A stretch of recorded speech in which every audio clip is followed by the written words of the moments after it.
అవని నాకు రావడం కుదరదు. అదిగో లోకల్ ఆఫీస్‌లో వర్క్ అనుకో ఎలాగైనా లీవ్ పెట్టేవాడిని. కానీ నేను చెన్నై వెళ్ళాలి కదా! అలాగే నాకు ప్రెజెంటేషన్ కూడా ఇవ్వాలి. అయినా ఇప్పటికే నువ్వు ఇన్ని సమస్యలతో చాలా సతమతం అయిపోయావు కదా! నువ్వు ఇంచక్కా వెళ్ళిరా. ఇదిగో సరదాగా స్పెండ్ చేసిరా అని శ్రీకర్ అనగానే డిసప్పాయింట్ చేసావు కదా బావ! నువ్వొస్తే బాగున్ను అవని అనగానే నేను లేకపోయినా ఇక్కడే నేను పదే పదే ఫోన్ చేస్తూ ఉంటాను. ఎందుకంటే ఎంత దూరంగా ఉన్నా నా మనసు మాత్రం నీ దగ్గరే ఉంటుంది కదా! నా ధ్యాస అంతా నీ మీద ఉంటుంది. ఇదిగో ఫ్రెండ్స్‌తో ముచ్చట్లు పడిపోయి నా ఫోన్‌కి ఆన్ చేయకుండా ఉండకు. అక్కడ నేను బాధపడాల్సి వస్తుంది అని శ్రీకర్ అనగానే నేను ఎక్కడున్నా ఏ పనిలో ఉన్నా నీ పిలిపే నాకు ముఖ్యం. నీ మాట విన్నాననుకో చావు నుండి కూడా లేచొస్తాను అవని మన శ్రీకర్ ఫీల్ అవుతూ ఏంటి ఆ మాటలు సరదాగా అన్నాను. ఆయన పెద్ద పెద్ద మాటలు మాట్లాడకు శ్రీకర్ అనగానే నువ్వు నా గురించి అలాగ ఆలోచిస్తావో నేను నీ గురించి అలాగే ఆలోచిస్తాను. మన బంధం ఎప్పటికీ ఇలాగే ఉంటుంది అని చెప్పి ఆమెను సంతోష్ చెప్తున్నాడు. సరే అని చెప్పిన శ్రీకర్ ఇంకా ఆమెను ప్రేమగా దగ్గర తీసుకుంటూ ఉంటాడు. ఇంకా రేపు ఎల్డాకి ఆమెను సిద్ధమవుతుంది. అక్కడ శౌర్య చాలా ఆవేశంగా టెన్షన్ పడుతూ రూమ్లో అటు ఇటు తిరుగుతూ ఉంటుంది. ఇంకా అసలు ఆ చింటుగాడు నన్ను పక్కన పెట్టి అక్షయ్తో ఎక్కువగా ఫ్రెండ్షిప్ చేస్తున్నాడుగా. అనాథల ఇంటికి వచ్చిన అక్షయ్కి అనుకోకుండా అన్నీ కలిసి వచ్చాయి. అక్షయ్ అంటే వాడి కోపం వచ్చేలా చెయ్యాలి, వాళ్ళ ఫ్రెండ్షిప్ కట్ అయిపోవాలి అని చెప్పి శౌర్య ప్లాన్ వేస్తూ ఉంటుంది. అని చెప్పి అనుకుంటూ ఇంకా పక్కకి వెళ్తుంది. ఇంకా ఎవరు లేకుండా చూసి ఇదేంటి చింటూ లేడు వాష్రూమ్లో ఉన్నాడు ఏంటి అని చెప్పి అనుకుంటూ చూసి అక్కడ ఉన్న బొమ్మలన్నీ తీసేసుకుంటూ ఉంటుంది. అక్షయ్ తన రూమ్లో కూర్చొని బట్టలు మడపెట్టుకుంటుంది. ఏంటి అక్షయ్ బిజీగా ఉన్నావు అని చెప్పి సరే నేను లేదు చెప్పు అని అక్షయ్ అంటూ ఉంటుంది. నేను చెల్లె చూస్తున్నావు నేను అక్కలాగే ఫీల్ అవ్వలేకపోతున్నా. కానీ రోజు మన మధ్య గొడవలు అవుతున్నాయి కదా. అయినా ఇదిగో అనవసరంగా నాకు ఇరిటేషన్ స్ట్రెస్, అందుకే అసలు మన మధ్య గొడవలు ఉండకూడదని చెప్పేసి నిర్ణయించుకున్నాను అని శౌర్య మాట నిజంగానా నీ దగ్గర ఈ మాటనే కోరుకున్నాను అని అక్షయ్ అంటూ గట్టిగా ఆ శౌర్యను హక్ చేసుకుంటుంది. అవును అని చెప్పి శౌర్య కూడా అంటూ హక్ చేసుకుంటుంది. మన రోజు కలిసి ఆడుకుందాం సరేనా అని చెప్పి చెప్పి బొమ్మలు తీసుకొచ్చా అని చెప్పి శౌర్య అంటూ అక్షయ్తో కలిసి ఆడుతూ ఉంటుంది. ఆ తర్వాత ఒకటి ఆడుకుంటూ ఉంటారు. నా ట్రాప్లో పడ్డావు కదా ఇప్పుడు చూపిస్తాను నీ చొక్కలో అని చెప్పి శౌర్య అనుకుంటూ ఆగు నువ్వు ఆడుకుంటూ ఉండి ఇప్పుడే వస్తాను వాటర్ దగ్గర వస్తా అని చెప్పి శౌర్య అంటూ పక్కకి వెళ్తుంది. చింటూ తన రూమ్కి వచ్చి అదేంటి నా బొమ్మలు ఉండాలి కదా ఏమేని అని చెప్పి తన రూమ్ అని చెక్ చేసుకుంటూ ఉంటాడు. ఏంటి వెతుకుంటున్నావు అని శౌర్య అనగానే అంటే ఇక్కడ నా బొమ్మలు ఉండాలి, అసలు నా పర్మిషన్ లేకుండా నా వస్తువుని ముట్టుకుంటే నాకు చాలా కోపం వస్తుంది అని చింటూ అనగానే ఇదిగో ఆ బొమ్మలు అక్షయ్ తీసుకెళ్ళి తన గదిలో ఒక్కదే ఆడుకుంటుంది చూసా అని చెప్పి శౌర్య అంటుంది. నిజమా అని చెప్పి చింటూ అడుగుతూ ఉంటాడు.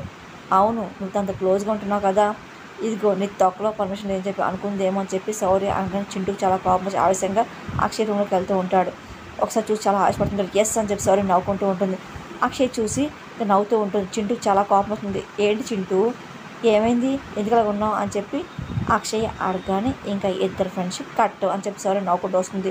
ఏంటి చెప్పు అని అక్షయంగానే ఆయన ఇలాంటి బొమ్మలతో ఆడుకుంటూ ఏమై వస్తుంది నాకు వీడియో గేమ్ ఉంది ఇద్దరం కలిసి ఆడుకుందాం అని చింటూ అనమాట. శౌర్య షాక్ అవుతుంది. ఇదేంటి అని చెప్పి చూస్తూ ఉంటారు. శౌర్యకి ఏం అర్థం కాదు షాక్లో చూస్తూ ఉంటుంది.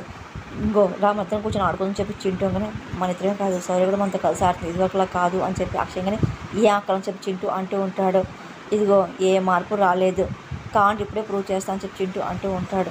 అక్షయ్ ఏమో ఏం అర్థం కాదు ఇదిగో నా రూమ్లోని బొమ్మలు తీసుకొచ్చింది ఎవరు నువ్వా శౌర్య అని చెప్పి చింటూ కానీ శౌర్య తీసుకొచ్చింది అని అక్షయ్ అంటూ ఉంటుంది.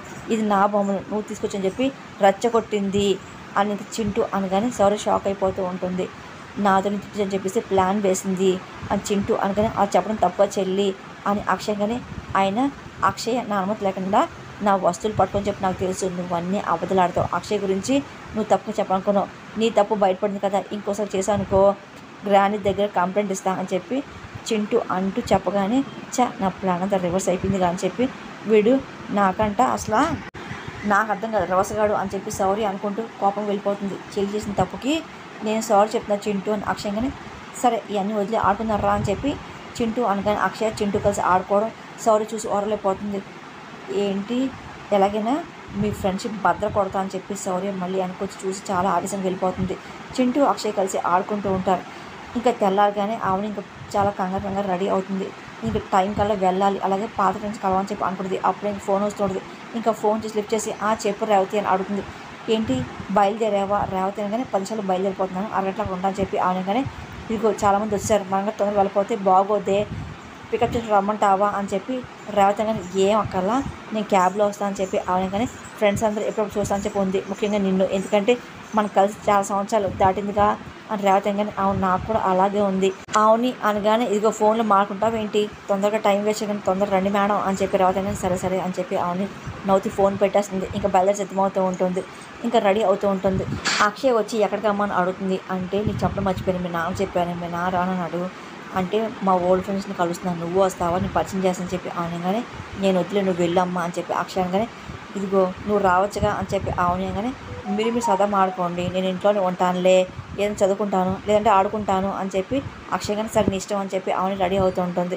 అక్కడ సత్యంగా చాలా సంతోషంగా ఉంటాడు. చాలా సంవత్సరాల తర్వాత అవుని కలవబోతున్నాను, అవునికి ఖచ్చితంగా పెళ్ళి అవ్వదు, నా మనసులో అనమాట అవుని చెప్పేయాలి అని చెప్పి ఇంకా సత్యం అనుకుంటూ ఇంకా తనకు ఎలాగైనా సరే ప్రేమలోకి రాయాలి అని చెప్పి అనుకుంటూ ఉంటాడు. అలాగే అవునితో కలిపి ప్రతి క్షణం గుర్తెచ్చుకుంటూ ఉంటాడు. ఇంకా నవ్వుకుంటూ ఉంటాడు. ప్రేమైన అవని, ఇన్నాళ్ళు స్నేహితు రూపంలో ఉన్న ఈ ప్రేమికుడు ఇదిగో రాసిన ప్రేమలేఖ ఇది అని తలుచుకుంటూ అలాగే మన మధ్య ఉన్న స్నేహం ప్రేమగా చిగురించింది, నా ప్రేమను నీకు చెప్పాలని చెప్పేసి ఇదిగో ఈ ఉత్తరాన్ని నీకు రాస్తున్నాను ఇవ్వడానికి అని చెప్పి అనుకుంటూ అలాగే గత జన్మలో అసలు ఏ ఉత్తరం గాయపరచని నాకు తెలియట్లేదు కానీ ఈ జన్మలో మాత్రం ఇదిగో నీ ఎడబాటుని భరించలేకపోతున్నాను, నా హృదయం వేదనతో చాలా మండుతుంది అని చెప్పి సత్యం ఇంక లెటర్ రాస్తూ ఉంటాడు. ఇది అవునికి ఇవ్వాలని చెప్పి అనుకుంటూ ఉంటాడు. తన మనసులో మాట చెప్పాలనుకుంటాడు. అలాగే తన ప్రేమ లేక ఎలాగైనా సరే అవునికి అందరూ చేయాలని చెప్పి ప్రయత్నిస్తాడు. అలాగే తన ప్రేమను అంతా లెటర్లో రాస్తూ ఉంటాడు. నా ప్రేమను అంగీకరించని చెప్పి అలాగే నాతో అడుగులు వేస్తామని చెప్పేసి ఆశిస్తున్నాను అని చెప్పి ఇట్లు సత్యం అని చెప్పి రాస్తూ ఉంటాడు.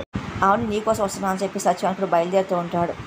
హాల్లో కూర్చొని నియార్గా అలాగే లావణ్య కాఫీ తాగుతూ మాట్లాడుకుంటూ ఉంటారు. అప్పుడే ఆవిడ రావడం గమనిస్తూ ఉంటారు. ఇదేంటి మొగుడేమో ఊరెళ్ళాడు, కూతురేమో ఇంట్లో ఉంది, వీడియో సినిమా హీరోయిన్లో రెడీ అయ్యి ఇంత రెడీ అయ్యి ఎక్కడికి వెళ్తుందంట నియార్గా అనుకుంటూ ఉంటుంది.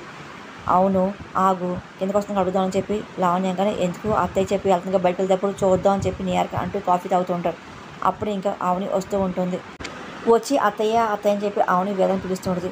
అవును నీ చీర బాగు లావణ్య అనగానే నువ్వు ఏ చీర కట్టినా సరే అందంగా ఉంటావులే అని నియార్గా అనగానే థ్యాంక్స్ అని చెప్పి అవును అడిగింది. ఏంటమ్మా అని వేద అనగానే అంటే కాలేజ్లో ఓల్డ్ స్టూడెంట్స్ రీయూనియన్ ఉంది పిలుస్తున్న అత్తయ్య అని చెప్పి అవునగా సరే అమ్మ వాడు చెప్పావు అని చెప్పి వేద అనగానే అంటే బాగా చెప్పాను, చెన్నై వెళ్ళాలి కదా అందుకే రాలేదు అని అవుని అనగానే ఏంటి కాలేజ్ ఫంక్షన్ కూడా ఇంత అందంగా రెడీ అయ్యి వెళ్తారా ఏంటి అవుని అని లావణ్య అనగానే ఏ అక్క వెళ్ళకూడదా, దాని తప్పు ఏంటంట అవుని అనగానే అది నీకు తెలియాలి అని నియార్క అనగానే దొంగ తిరిగి మాట్లాడతా సూటిగా మాట్లాడాను అవుని అనగానే నువ్వు స్పీకర్ కోసం ఎప్పుడు ఇంత అందంగా స్పెషల్ రెడీ అయింది లేదు కదా, పాత ఫ్రెండ్స్ కోసం కొందరు బొమ్మలు రెడీ అవుతున్నావు ఏంటి విశేషం అని లావణ్య డౌట్ కడుతుంది.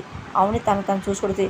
అంటే నాకు తెలిసి ఏమన్నా గతంలో పరిచయాలు ఉన్నాయేమో అందుకే వెళ్తుందేమో అని నియార్క డౌట్గా మాట్లాడుతుంది. ఏ పరిచయాలు అంటే ఏంటి అర్థం లావణ్య కానీ అదేనక్క అని కాలేజ్ అన్నాక లవ్ స్టోరీస్ కామన్ కదా, ఆవునికి ఏమైనా ఉన్నాయేమో అనుమానం అని నియార్క అన్న మాటకి ఆవునికి చాలా కోపం వస్తూ ఉంటుంది. తనను కలవడానికి వెళ్తుందో నాకు అనిపిస్తుంది నియార్క డౌట్ కాగానే అదే అయి ఉంటుంది. ఏంటవని నిజమేనా అని లావణ్య అడుగుతుంది.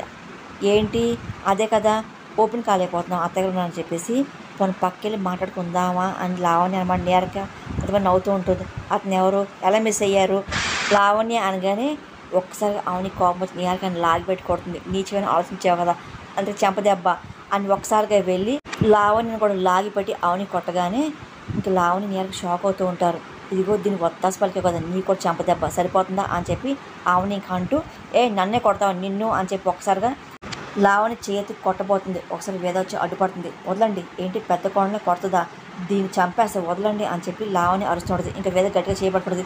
ఇంకోసారి ఆవుని గురించి పిచ్చిగా వాగానుకో మిద్ద నేను చంపుతా అని చెప్పి వేద వార్నింగ్ ఇస్తూ ఉంటుంది.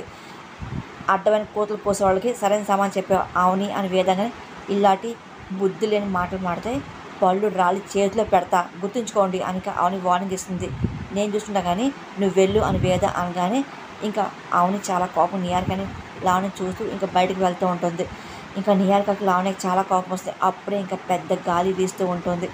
ఆవుని ఇంకా బయటకు వస్తూ ఉంటుంది. అప్పుడే ఇంకా ఆవుని రూమ్లో ఉన్న ఫ్యామిలీ ఫోటో ఒక్కసారిగా గాలికి కింద పడిపోతుంది. ఆవుని ఇంకా బయట అడుగు పెడుతుంది. అప్పటికే పడిపోతుంది.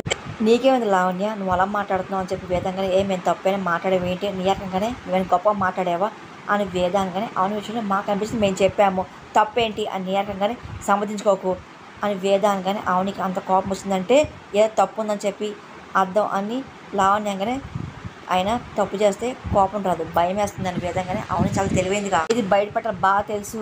లావణ్య కానీ ఎందుకు బయటపడదు, ఏదో ఒక రోజున తెలియాల్సిన నిజాలు బయటపడతాయిలే, మా ఇద్దరు అవును మీరే కొడతారులే నియార్ కానగానే అవును ఏ నిప్పులాంటిదో నిజం నిప్పులాంటిదో మీకే తెలుస్తుంది అని చెప్పి లావణ్య చాలా ఆవేశంగా మాట్లాడి తన రూమ్కి వెళ్ళిపోతూ ఉంటుంది. నియార్ కూడా చాలా కోపం వెళ్ళిపోతూ ఉంటుంది. నిజం ఎంత నిప్పులాంటిదో అవును కూడా నిప్పులాంటిదే, నియార్గా వాళ్ళు తప్పుగా ఆలోచిస్తున్నారు అని చెప్పి వేద అనుకుంటూ ఉంటుంది. జడ్జి గారు ఈ ముగ్గురు అమ్మాయి ఇంటికి వెళ్ళి పాడు చేయడానికి నిరూపించే ఆధారాలు ఇదిగోండి అని ఆ రోజు అవుని పెన్ డ్రైవ్ ఇవ్వడం, అలాగే విక్కీని లాగి పెట్టి కొట్టడం అంతా గుర్తు తెచ్చుకుంటూ ఉంటాడు. అలాగే మనకి 7 సంవత్సరాలు శిక్ష పడింది కదా, ఆ వాదించిన లాయర్ సత్య అలాగే సాక్ష్యం ఇస్తుంది కదా ఈ అవుని కదా. విక్కీ అనగానే ఇదిగో ఆయన మీ నాన్న మినిస్టర్ కదా, 7 సంవత్సరాలు ఇక్కడే ఉన్నాం, వాళ్ళని ఏం చేయలేపారు కదా విక్కీ ఫ్రెండ్స్ అంటూ ఉంటారు. అవునన్నా డబ్బు పరపతి అన్నీ ఉన్నాయి, జైలు నుండి తప్పించుకోలేకపోయాంగా అని చెప్పి విక్కీ ఫ్రెండ్స్ అంటూ ఉంటారు. విక్కీ చాలా కోపం వస్తుంది.